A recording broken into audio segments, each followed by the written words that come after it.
6 years ago, I weighed over 19 stone.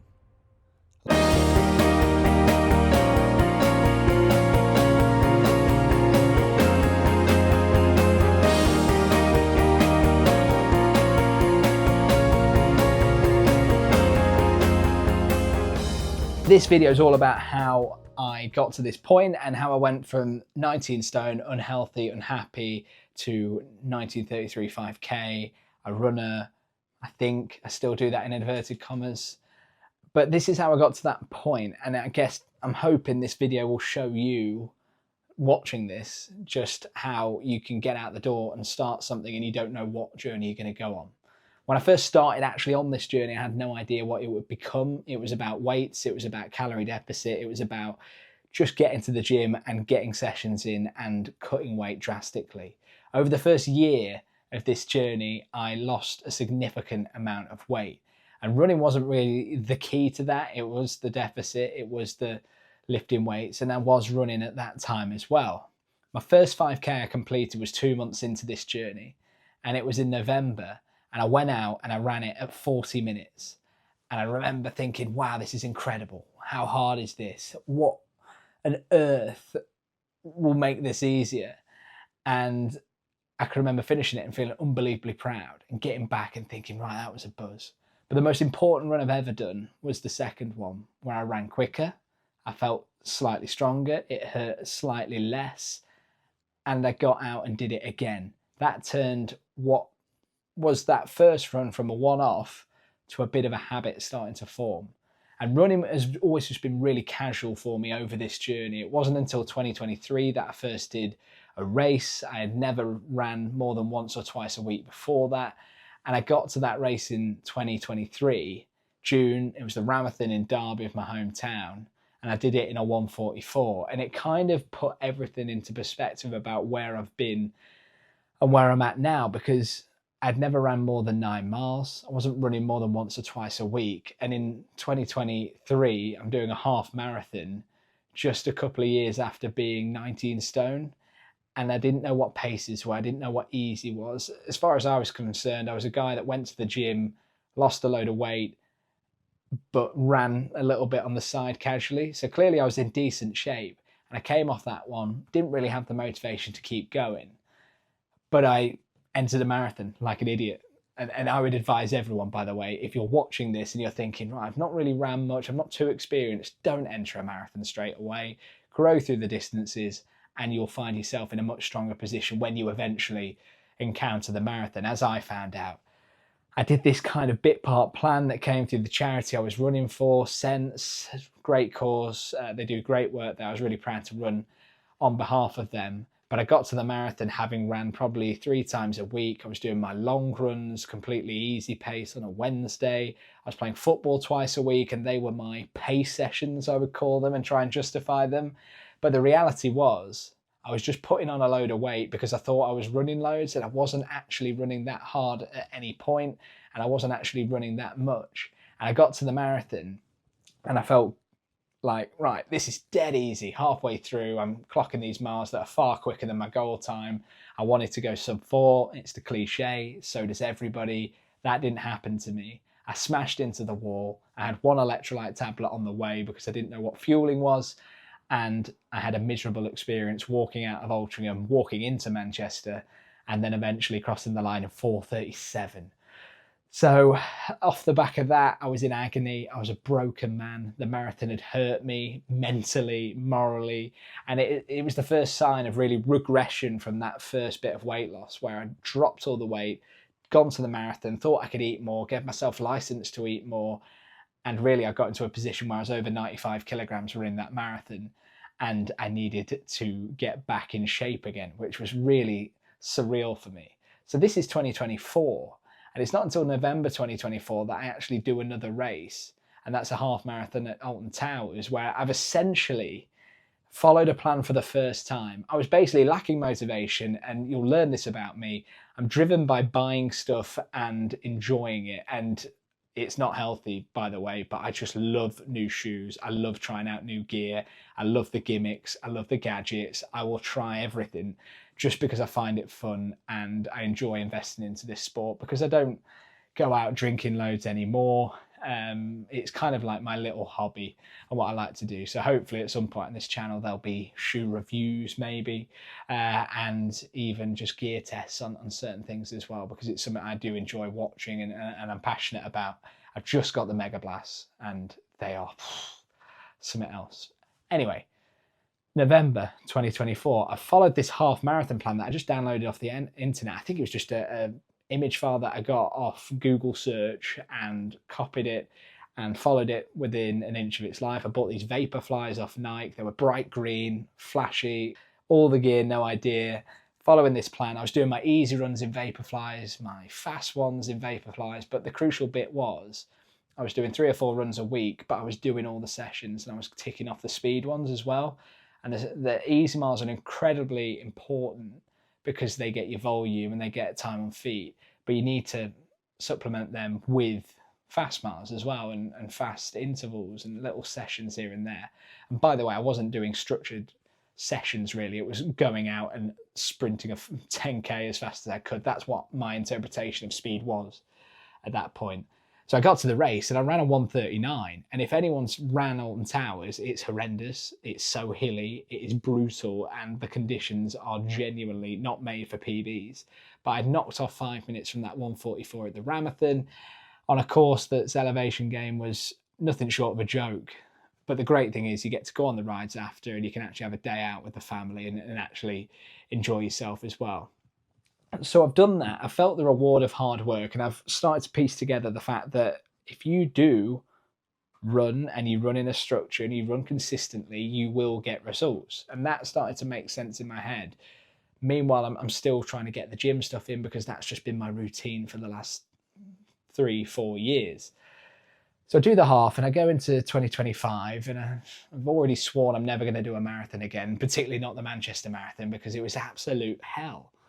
So I entered the Manchester Marathon and I did it again for charity, for sense, and I signed up because there was a part of me just eating away saying you can't let what happened in Manchester in April of 2024 dictate your experience of the marathon, because you were a moron and it was all your fault. So I wanted another go at it and I wanted another crack. So I downloaded Runner, and people say what they like about Runner. For that point in my running journey, it was crucial because it taught me structure, and I would advocate for it in terms of that point in your running journey. I think it's when you get further along the journey that maybe there could be some discrepancies. I'm not sure. But in terms of teaching me a structure of 5 runs a week, 2 pace sessions Tuesday, Thursday, long run Sunday, and the rest easy miles, it was perfect for me because I started to find stuff out about the sport that I didn't know before. I started to Google about, shoe rotations after that block with a Vaporfly logging over 200, close to 300 miles probably in one shoe. I started to learn about rotations and I started to really invest in the sport. And through Runner, that's what first gave me that inspiration to do it. And I know it's not the traditional route, but I do respect that route as well. And that's why I was desperate to join an athletics club. So I joined Derby AC in January of that year and started to do sessions with some really fast people. And I love running with faster people because they push you to a level that you didn't think you had. And also they just educate you in a different way. You can get quite stuck in your own bubble as a runner when you've just ran on your own and with a couple of mates as well. And you can get quite stuck in that bubble because you think you're fast. You think a certain way about yourself until you see real fast people. And it's all relative, I get that. It's relative to where you are on the journey. These people have probably been running their entire lives. I was new to the sport, but it humbles you and it makes you want to learn. And you kind of get that decision of, right, okay, am I just going to be scared by these people or am I actually going to commit? I want to get faster.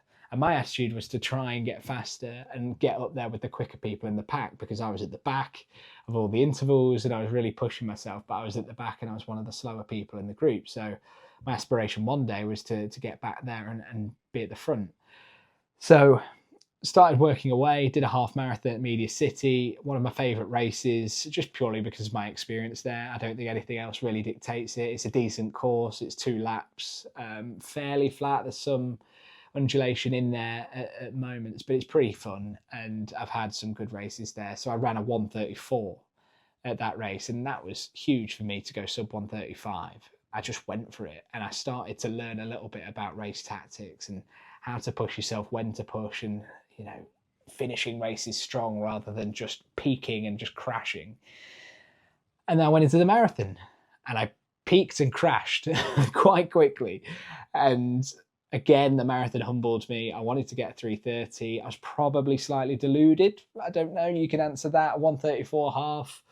I thought 3:30 might be in my wheelhouse, but it wasn't on the day. I went out faster in the first half, and absolutely, like, I'll put the graph up. It's embarrassing. I think I captioned it, "How Not to Run a Marathon," because it was so bad, and I was so convinced I was going to do well. But the marathon is so cruel, so cruel.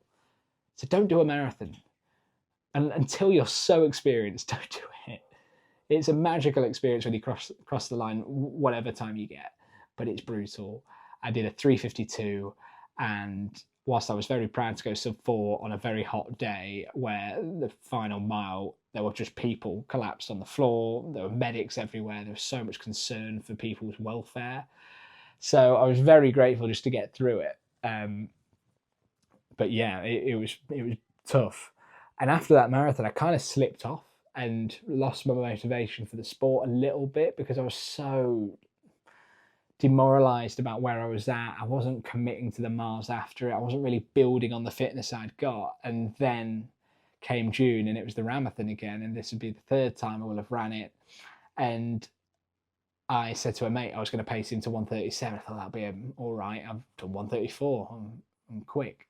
And yeah, it wasn't the case. I ran 6 miles with him, did 7:20s, and told him to go, and did that classic film scene of just watching your mate disappear into the distance as you try and crawl your way back into some kind of race shape. Kind of like jogged it in, walked a bit through the water stations and got through it, and did like a 1:40 something. And I came out of that race, and that was the moment, that was the time. I was on Instagram after the race, and I saw this story come up on a podcast I listened to, Life in Stride. Guys are amazing. They're based out in Louisville, in America, and what else but running would connect me to them. And I signed up for their coaching because they had a spot open, and worked with Chris Striegel, who is full-time with Life in Stride. They're making a great go of the full-time game, and making a real business out of it. And he's a 2:20 marathoner. He's looking to go sub 2:20, and he's chasing the OTQ for America. And he taught me loads. I was so happy I did it. And like, look, it was expensive, and I probably couldn't afford to do it at the time, but I did it because I just wanted to learn more about the sport. I was really curious about how far I could go with the correct guidance. So we did 5 runs a week. We upped the mileage. The volume went much higher, peaked at about 55 miles a week in the marathon block. I entered Lisbon Marathon, so we did like a 17-week block for it, and got myself into some good fitness. That resulted in my first sub 25k, which was unbelievable. Best feel I've ever had on this journey. To get to that point, it felt like such a barrier, and 5Ks are disgusting. You have to push yourself so hard and put yourself in the absolute hole. And I went out one day, and just, you'll know what I mean when I say this. If you are a runner and you get out there quite often, you wake up, you just feel light on your feet, and you feel like you can do something. And I just said, right, I'm going to run 5K today. I'm going to time trial it. Did it, 19:51, and I was so happy with it. And that gave me such a boost, because that is the entire time I was running, I was thinking of 19 stone me to 19-minute 5K me, and just thinking of all that entire journey in between and how it's all come together in this. And it was a real big moment for me, and I felt so proud. And I was texting Chris after, like, absolutely delighted. And big moment, loved it. But then I had to get cracking and keep going for the marathon. So I got, highest mileage ever. Felt good. I was handling it well. And what the crucial difference we did there was change from 2 workouts Tuesday, Thursday, and a long run Sunday to 1 workout on the Wednesday that was mainly like threshold stuff that you could recover from. It was high volume, so we were doing 9-10 miles at some points within that workout. But I felt fresh for the Sunday long run, which had work in it as well, which I hadn't really done before. I always thought the Sunday run had to be easy and just comfortable.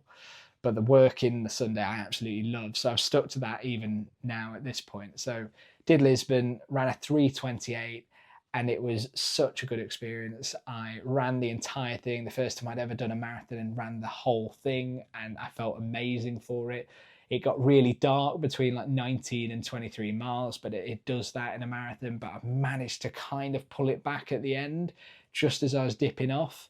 So if I'm honest, I wanted a 3:20, but look, I'll take that, because the marathon doesn't give you anything you want, unless you're just quality, and I'm definitely not talented enough to get away with anything. So 3:28, I was more than happy with. Came out of it, ran through the arch into the Lisbon Square. I was just, unbelievable. It's done.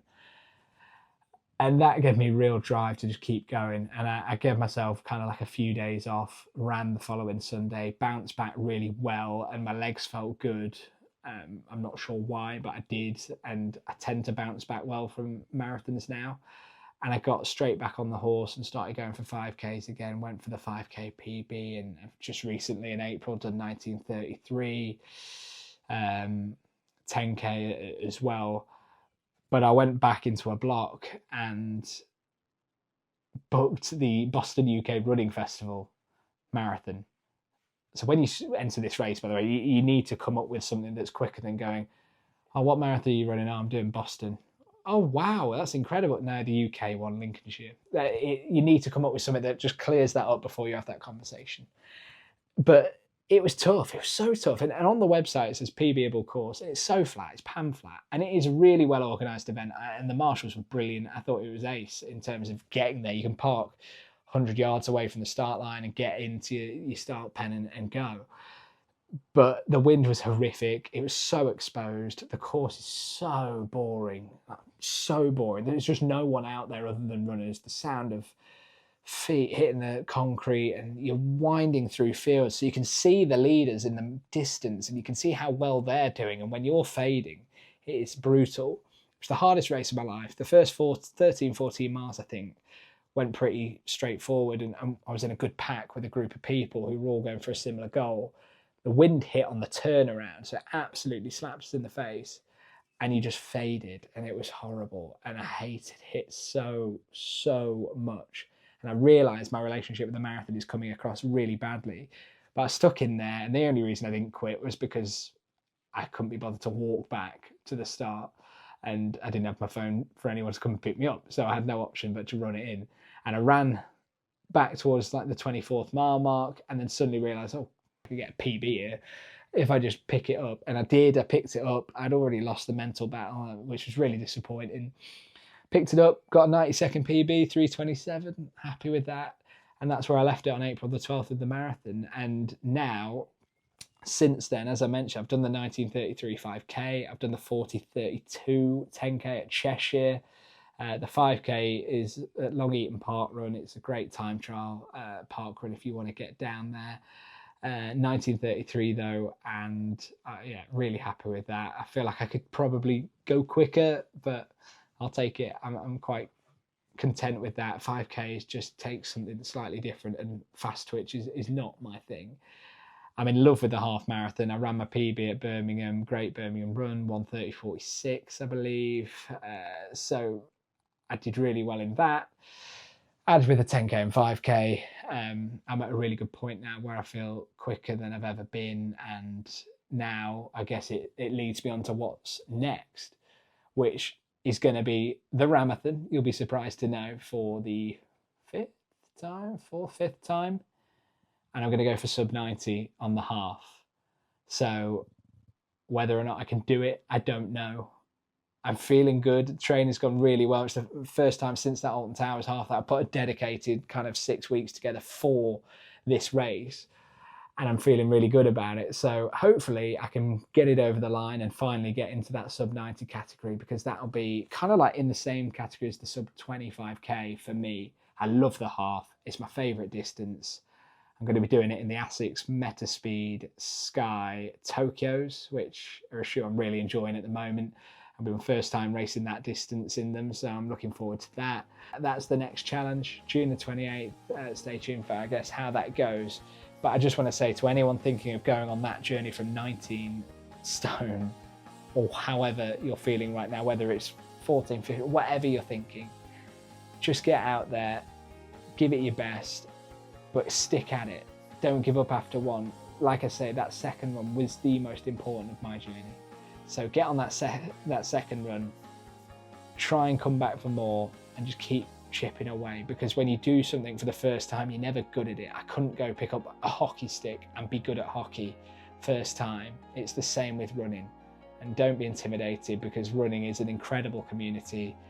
There's so much content everywhere. Everyone's so supportive. So get yourself involved in it. And I guess that's why I've started this channel now, is kind of to document the journey of where I'm at and where I want to get to, because this is just the start for me. I want to take this sport seriously, and I want to push myself, because I kind of wasted 26 years of my life being overweight and not being able to. So I'm making up for lost time.